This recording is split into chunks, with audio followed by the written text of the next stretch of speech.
Kalau dekat Malaysia ni, Faiz, kalau nak berbicara tentang sukan secara am ataupun badminton secara khusus, ada satu je individu yang akan sampai dekat kepala aku. Tak ramai. Kalau contohnya, kalau bola sepak, ada ramai yang akan sampai. Tapi kalau general sports as a whole, and especially badminton, hanya ada satu je nama. Dan individu tersebut berada bersama kita. Kita cukup berbesar hatilah. Satu penghargaan lah buat bola itu live. Betul, untuk kita bersama dengan Ahmad Syarazad Sani, atau kita panggil Ahmad je lah.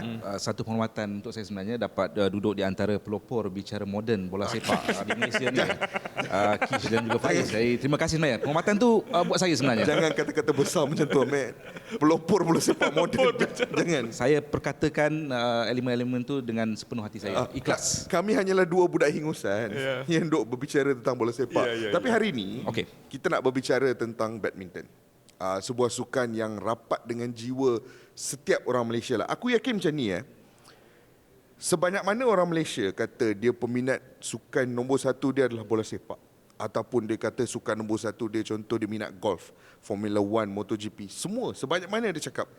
Tapi kalau hari Malaysia main dalam satu important badminton game, 30 juta orang tengok. Kalau Malaysia main dalam final bola sepak, itu pun aku tak janji as many people would be involved in the discussion sebanyak mana jika ada seorang pemain Malaysia beraksi di final sebuah kejohanan badminton. Simple example dalam otak aku, bila orang tanya aku what is some of the most unifying moments yang hang boleh imagine sebagai seorang rakyat Malaysia, dalam otak aku immediately aku akan fikirkan pengalaman tengok atlet-atlet badminton beraksi dalam final, tak kisahlah Olimpik ke All England ke apa, di sebuah kondo, kerana hang boleh dengar the noise levels yang datang daripada semua unit yang berbeza kan. Benda tu hang tak boleh replicate sukan lain kat Malaysia. It holds a very special place in Malaysian people's hearts, Ahmed.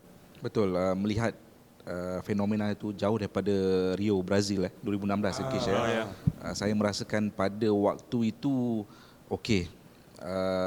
dalam waktu polemik pelbagai latar belakang sedang berlaku di Malaysia pada waktu itu, daripada segi politik dan sebagainya, benar kata Kish, hanya badminton dan seorang individu pada waktu itu, Datuk Lee Chong Wei, berupaya untuk menarik perhatian seluruh rakyat Malaysia dan menyatu padukan Malaysia dalam waktu-waktu yang sukar. Dan saya percaya elemen itu sehingga hari ini memainkan peranan yang cukup besar sukan badminton.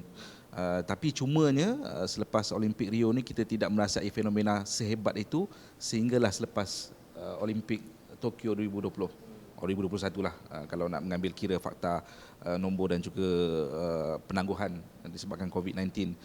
Jadi bagi saya badminton sekarang ini sudah berbeza daripada segi siapa yang memainkan sukan itu, siapa bintang yang kita lihat hari ini, corak permainan dan juga gaya sokongan. Kerana segala-galanya sudah berubah sekarang ini selepas Olimpik Tokyo itu. Dia macam ni, Matt. Daripada pandangan peminat umum seperti saya, sebelum ni masa kita ada Datuk Lee Chong Wei dan juga beberapa pemain-pemain lain lah seperti Koo King Kiat, Tan Mun Hyong, kita ada beberapa lagi lah yang berada di zaman Datuk Lee Chong Wei tu. Kita tahu seperti kata Kish tadi, setiap kali kita akan mula aware, kita akan mula peka dengan perjalanan seseorang pemain itu ketika dia mula sampai ke suku akhir, separuh akhir sampai final. Di situ rakyat Malaysia takkan keluar rumah tu.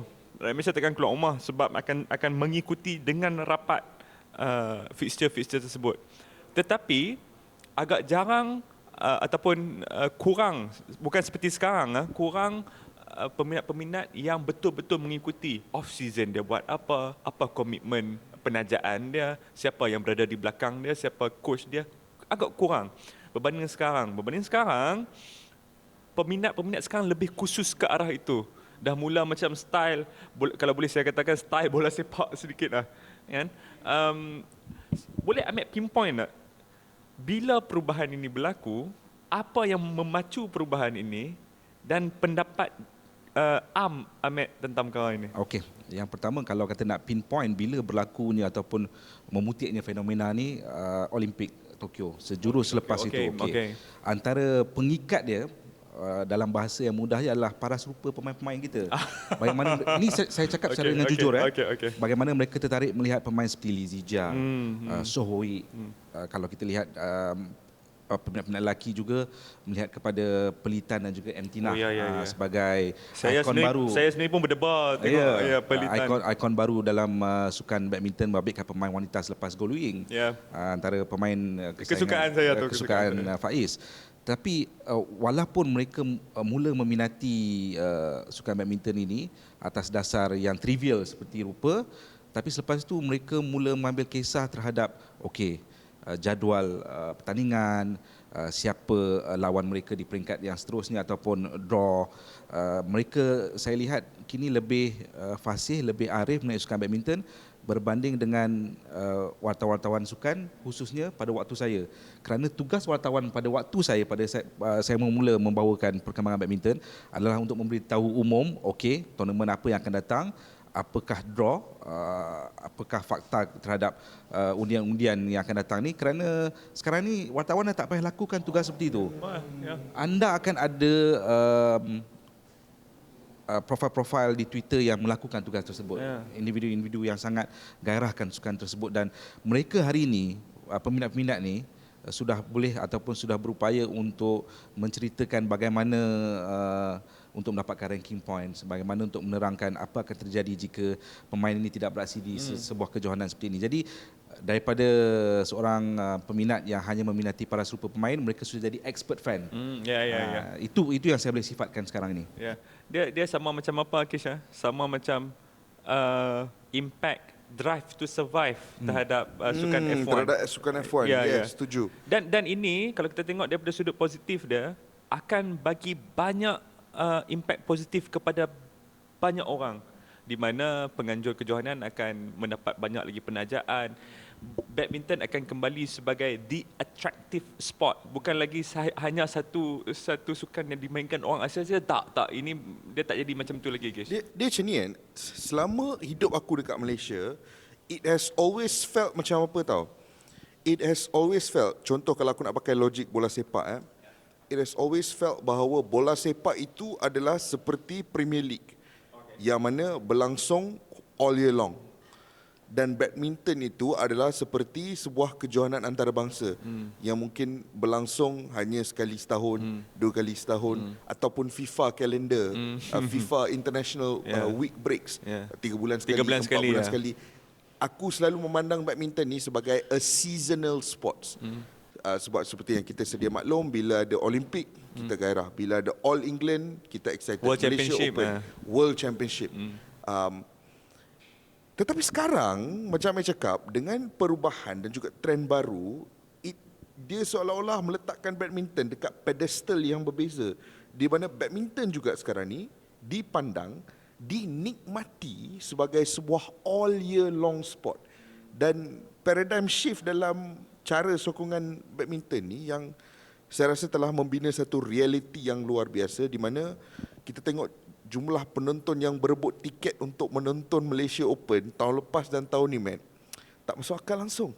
I can't remember a time in which nak beli tiket badminton tu susah level macam tu. Like, it's insane the last 2 years. And berdasarkan Ahmad punya knowledge, with contohnya sponsors, with contohnya key players dalam industri, apa impact positif yang perubahan budaya sokongan ni telah ada ke atas sukan badminton from different angles? Okey, kalau kita berbicara mengenai Malaysia Open, tolak 3-4 tahun lepas, dah Malaysia Open ke?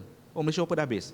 Itu sentimen dia. Tapi sekarang itu ni, saya tu 3-4 tahun lepas saya kan, betul lah. Tapi sentimen dia sekarang, Malaysia Open lah Januari.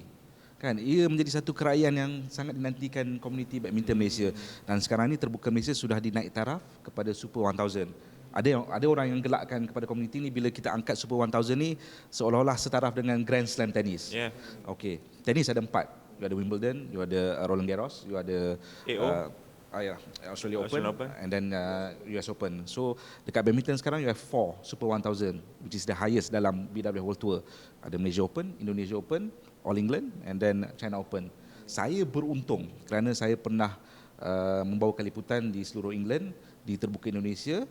China Open tak pernah, tapi terbuka ataupun kejohanan dunia di China. China does it big. Every big sponsor yang anda boleh fikirkan akan ada dalam penganjuran terbuka China. Jadi saya lihat dengan kehadiran penaja baru Petronas, apa yang Petronas lakukan adalah menyatu padukan peminat badminton tanah air ini, memberikan mereka sebuah identiti, dan kegilaan sokongan tu memberikan satu kelebihan terutama sekali kepada pembangunan skuad kebangsaan, di mana saya percaya limpahan perbelanjaan daripada merchandising, daripada tiket akan disalurkan semula kepada skuad kebangsaan kita, di mana tidak silap saya bermula tahun ini perbelanjaan untuk melaksanakan program-program di Akademi Badminton Malaysia, which is our elite level program ni, tidak lagi ditanggung kerajaan. Jadi ini salah satu saluran kewangan yang boleh dimanfaatkan oleh badminton negara kita, khususnya buat skuad kebangsaan. Bayangkan kad touch and go kan, dihiasi dengan wajah-wajah bintang skuad kebangsaan kita. Saya nampak tu. Saya nampak ada 2-3 orang barang post panas kat Instagram, ni. Barang panas. Sesuatu yang sukar untuk difikirkan sebelum ni. Dan melihat kepada penganjuran terbuka Malaysia yang baru saja berakhir, baru-baru ini, the atmosphere, kesungguhan penaja, kesungguhan BM untuk menganjurkan sebuah kejohanan bertaraf Super 1000 itu, bagi saya tanpa prejudice, it feels grander, premium, lebih special daripada All England. All England simple. Dia sebab rasa special tu sebab dia kejohanan badminton tertua di dunia. Dia ada heritage. Kalau Indonesia Open, Istora Senayan. Kan, itu faktor dia lah. Itu faktor dia. Sebuah stadium yang orang sebutkan lama tapi dapat rasa aura yang berbeza tu. China Open sebab dia grand. Itu je. Tak kisahlah kat mana, kat Guangzhou ke, kat Beijing ke, Shanghai, rasa macam grand. Tapi di Malaysia Open ni dia rasa special. Dan bila mana kita berbicara mengenai prestasi, adakah kita akan berbicara mengenai prestasi untuk Malaysia Open tahun ini? Boleh.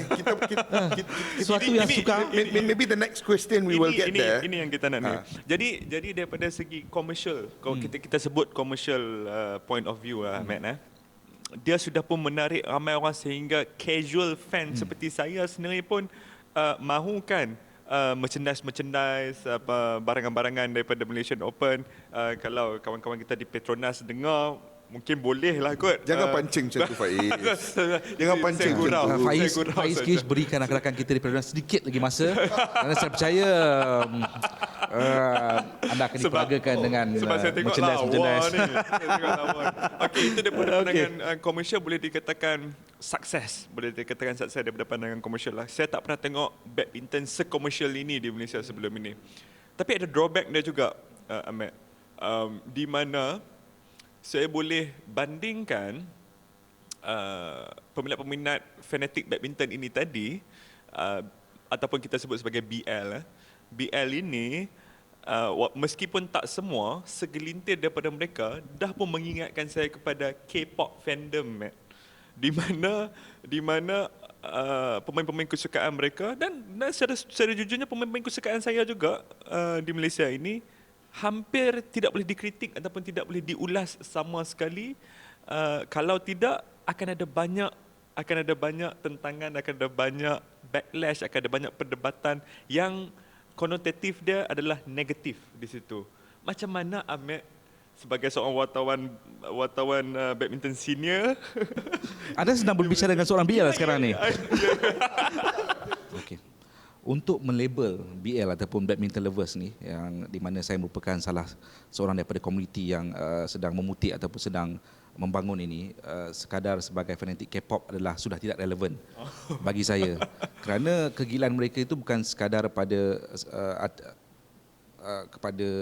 faktor-faktor yang superficial, seperti mana saya katakan, start dengan rupa. Tapi sekarang ni mereka very educated, mereka lebih tahu. Tahap kecergasan pemain pun dia orang tahu sekarang ni kan. Mereka mendalami sukan itu. Okey, itu yang pertama.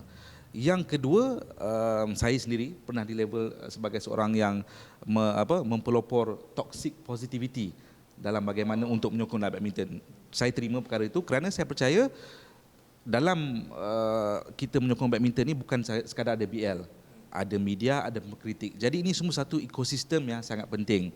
Dan saya akan katakan kepada pihak media ataupun kepada yang pengkritik, jangan pernah rasa takut untuk melontarkan pandangan sebenar. Walaupun anda akan dihentam oleh BL, yang mana saya fikir tugas mereka pada pandangan saya juga adalah untuk memberikan sokongan kepada pemain-pemain kesayangan mereka ataupun sukan kesayangan mereka. Okey, itu sentimen daripada BL sendiri. Tetapi pada masa yang sama, saya fikir BL ini dia dahagakan sesuatu. Dia dahagakan input-input yang menambah nilai. Okey, seperti mana yang saya sebutkan, pasal draw dia orang dah tahu, pasal tournament calendar dia orang dah tahu. Kita ambil example simple pasal Lee Zejia yang mana tersingkir di pusingan pertama di Terbuka Malaysia sebagai seorang pemain di World Ranking number 2 kepada pemain meningkat naik Jepun. Itu satu realiti yang pahit sebenarnya untuk saya telan. Okey. Antara sentimen yang membabitkan Zejia sekarang ni adalah dia bergerak solo tanpa seorang jurulatih. Okey. Tetapi perkongsian daripada media ataupun daripada pengkritik prestasi Zejia ni dikaitkan dengan ketiadaan jurulatih. Zejia kena ada coach. Zejia kena ada coach. Inilah sebabnya kenapa Zejia tak perform, sebab tak ada coach. Tapi sehingga hari ini saya tak dengar perkongsian yang mungkin boleh menambah nilai kepada kemahuan BL ini adalah dengan cadangan apa profil coach yang sebenar untuk membantu Zejia keluar daripada belenggu prestasi ini, ataupun siapa coach yang sedia ada dalam dunia ni yang boleh membantu Zejia. Jadi ini sebenarnya yang BL dahagakan, elevation of information. Kan, setakat yang benda-benda on surface ni dah tak perlu dah. Mereka mahukan sesuatu yang lebih berbeza yang boleh membantu mereka memahami sukan ini dengan lebih mendalam. Jadi itu peranan yang saya cuba memainkan jambatan lah kepada BL, kepada media dan juga kepada pengkritik. Saya tak akan pernah kata kepada pengkritik ataupun media untuk tutup mulut. Jangan pernah takut. Ataupun apa yang anda katakan tu salah. Anda tak saya tak pernah katakan begitu. Itu pandangan anda. Anda berhak untuk melontarkan pandangan anda. Tapi kalau saya mahu bersifat lebih positif, itu hak saya juga. Jadi ini satu ekosistem yang perlu ada. Tak boleh sekadar ada BL yang always 100% of the time positif. Itu tak sihat juga untuk sukan ni. Jadi ekosistem ni perlu ada. Dan kalau Kish, jangan takut untuk tweet. So takut tu satu benda. Takut tu satu benda. And that's kerisauan on a personal level kan, Matt. Tapi looking at the bigger picture as an ecosystem, kita dah sentuh tentang bagaimana kemunculan BL, perubahan landscape dalam budaya sokongan telah membawa satu arus baru yang positif terhadap satu sukan ini. Dan arus itu kita boleh nampak very clearly. It's not even something yang kita kena try hard untuk cuba tengok impact positif dia. Kelip mata pun boleh nampak the glaring impacts that's available untuk kita tengok. Tapi salah satu benda yang kadang-kadang saya risau, untuk satu ekosistem yang luar biasa, kita nak cipta a wholesome ecosystem, di mana setiap individu yang menyokong ada hak untuk menyuarakan pandangan. Dan kita nak bersetuju atau tidak bersetuju, it's a whole different thing. Dan kita boleh menyatakan ketidaksetujuan tu dengan cara yang kita mahukan, in a very civil way. Cuma kadang-kadang saya tengok the legion of attacks yang kadang-kadang jurnalis di Malaysia kena, ataupun peminat badminton di Malaysia kena apabila menyatakan pandangan ataupun kritikan yang bagi saya mencipta satu environment yang sangat toxic. Toxic positivity atau toxic negativity itu different thing, tapi it's just inherently toxic, di mana everything has got to flow in one way. Tak ada kepelbagaian pandangan. Semua informasi hanya perlu bergerak berdasarkan satu angle, iaitu tak kisah apa yang berlaku, we need to defend the players. Satu benda yang saya sangat setuju dengan Ahmad, memang perlu ada community yang akan sentiasa menyokong. Tetapi community yang sentiasa menyokong juga kadang-kadang saya risau, instead of just menyokong sahaja, kadang-kadang mereka menyerang orang lain yang mengkritik. And that's the only thing yang saya rasa macam influences my headspace untuk kurang melibatkan diri dalam badminton discourse, which is menyedihkan sebab saya pun sebagai penyokong mahu aktif terlibat dalam diskusi badminton kan. And that's why saya tanya soalan Kak Ahmad tadi, macam mana someone like me atau Faiz boleh navigate through this new landscape yang ada dalam badminton ni. Okey, bukan not to defend the BL, bukan untuk mempertahankan komuniti ini. Ini pun bukan serangan kepada BL ke apa. Cuma nak discuss the ways to navigate around it. ia satu diskusi yang sangat menarik kerana ini something yang it's new, something yang baru. Kalau kita berbicara pinpoint bila adanya fenomena ni, bilanya lahirnya BLs ni, it's after Olympic Tokyo yang berlangsung pada 2021. Sekarang baru masuk 2023. Kalau individu itu seorang manusia tak sampai umur 2 tahun lagi pun. Betul. Jadi ini merupakan satu waktu yang mencabar kerana kita nak mencorak bagaimana ekosistem ini boleh hidup dengan lebih sihat, mengambil kira pandangan daripada BLs, mengambil pandangan pada media dan juga pada pengkritik. Seperti mana saya sebutkan, BL ni sebenarnya tidak sekadar menyokong 100%. Kalau betul-betul mendalami tweet-tweet diorang kat media sosial ataupun dekat Facebook groups, diorang sendiri pun mengkritik pemain-pemain kesayangan mereka. Kan, cuma kepercayaan mereka ataupun rasa sayang pada pemain tu lebih hebat daripada kecenderungan mereka untuk mengkritik. Sekarang ni ada perbicaraan yang berbeza membabitkan sama ada anda mengkritik ataupun anda mengecam. Itu juga dua perkara yang sangat berbeza. Kan, tapi untuk casuals, fans badminton, saya mahu katakan jangan pernah rasa takut untuk melontarkan pandangan, tapi melontarkan pandangan yang boleh membuat BL ni berfikir. Betul lah apa yang dia cakap ni. Bukan sekadar mengkritik tanpa meletakkan bukan sekadar fakta, tapi juga lontaran fikiran. Make them think. Itu yang sebenarnya BL nak. You make them think. Kan? Bukan sekadar macam no longer black and white lah. Itu pandangan saya bagaimana untuk hidup ataupun survive dalam navigate through the world lah. Untuk ekosistem baru dalam sokongan badminton ni. Hujung-hujung dia yang jelas performance aside memang benar sebagai seorang casual ketiadaan kejuaraan yang signifikan seperti yang dibawa oleh Datuk Lee Chong Wei berkali-kali ketika dia bergelar pemain nombor 1 dunia, pemain nombor 1 negara ketika dulu, agak memberikan kita kehausan. Kita agak dahaga dengan perkara tersebut. Itulah satu benda. Tetapi yang jelas di sini, badminton Malaysia has grown for the better.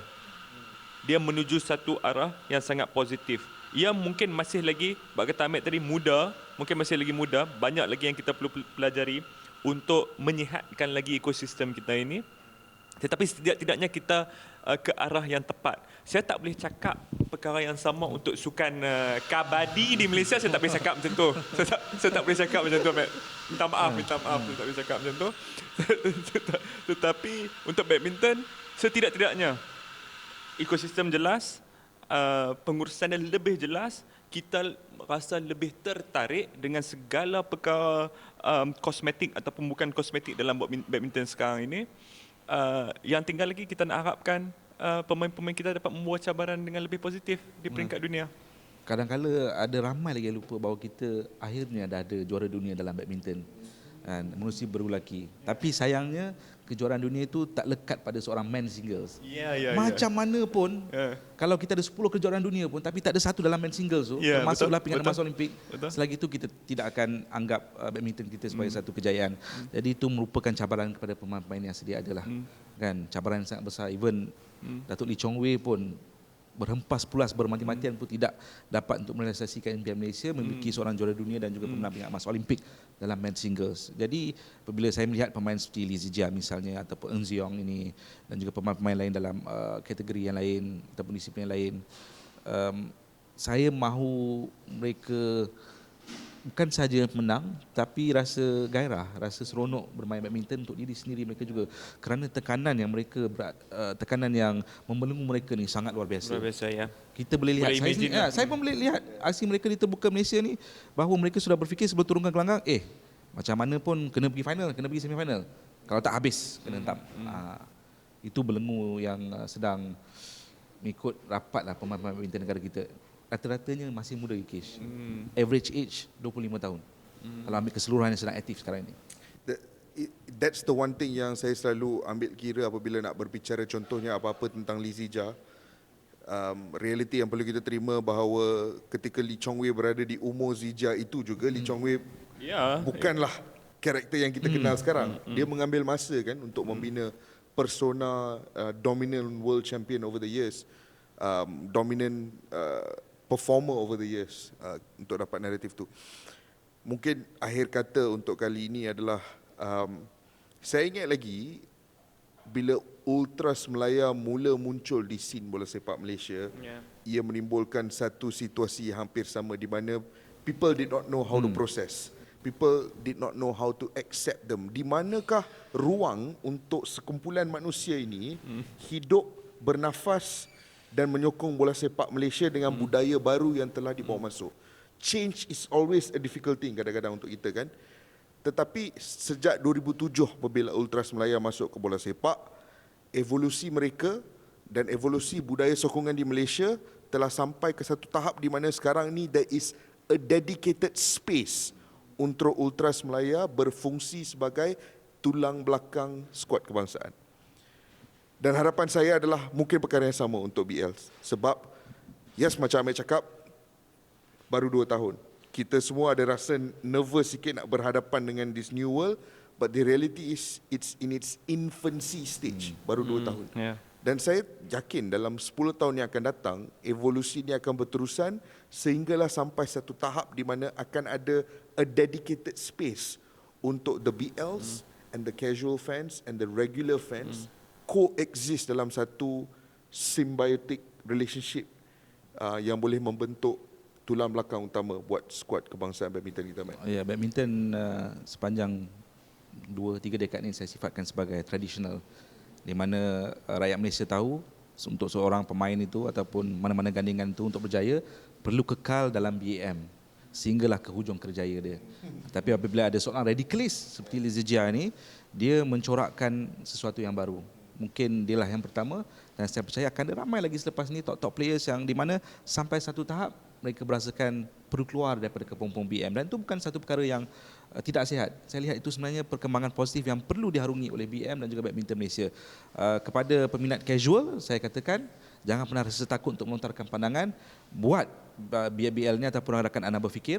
Kepada media, tugas anda bukan sekadar untuk melaporkan fakta yang mudah didampingi dengan satu petikan mouse ataupun tikus di internet. Educate, kan, berikan mereka perspektif yang berbeza.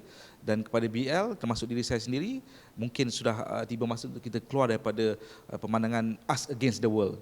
Kan, tidak perlu kita untuk memerangi setiap dunia itu dan terus memainkan peranan kita, bukan sahaja menyokong pemain-pemain kesayangan kita, tapi juga memberikan perspektif kenapa kita menyokong mereka ini, sehebat mana yang kita sedang lakukan sekarang ini. Dengan itu, Matt, saya dah lama nak cakap benda ni sebab saya dah lama tunggu awak sebagai guest kita. Saya dah lama cakap benda ni. Sememangnya rakan-rakan badminton itu live.